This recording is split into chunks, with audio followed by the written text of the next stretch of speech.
Le professeur David Odos, coordonnateur de Togo Debout, lors d'un meeting dimanche, a une fois encore fustigé la constitution adoptée par le régime de Faure Gnassingbé et promulguée ce lundi par ce dernier. Pour Prof Odos, il y aura une élection présidentielle en 2025, car le coup d'État constitutionnel sera combattu par les Togolais. Le passage à la 5e République voulu unilatéralement par le pouvoir en place ne convainc point. Les voix dénonciatrices ne comptent pas se taire. La société civile togolaise était mobilisée pour expliquer les raisons qui fondent leur refus qu'il soit imposé aux Togolais, un changement de régime.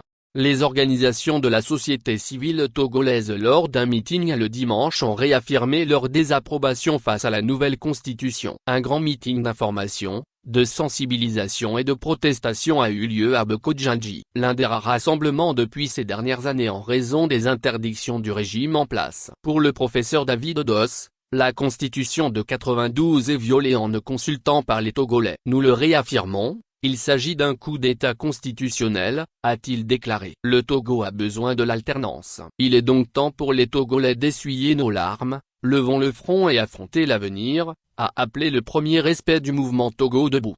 À ce meeting de mobilisation, plusieurs autres acteurs de la société civile, tour à tour ont exposé les fondements de l'inopportunité du passage au régime parlementaire, décrié les réalités auxquelles sont face le peuple. Elles vont du chômage des jeunes, du mauvais état des centres de santé, de la corruption, des récentes élections et bien d'autres. La liste des supplices est non exhaustive. Le professeur David Odos a promis de poursuivre les manifestations jusqu'aux élections présidentielles de 2025. En 2025, nous irons aux élections, a-t-il promis à l'assistance. Un appel pressant a été lancé à la jeunesse par l'artiste engagé Don Stache. Les réseaux sociaux devraient être envahis pour sensibiliser et éclairer. C'est à la jeunesse panafricaine de relever les grands défis de l'heure, a rappelé l'artiste. Malgré les contestations, le projet de changement de régime poursuit son chemin, aux grandes dames du peuple. Après une seconde lecture, la nouvelle constitution a été adoptée par des députés en fin de mandat. La nouvelle constitution du régime a été promulguée par Faure Gnassingbé ce lundi. Subscribe Like en char fort mort.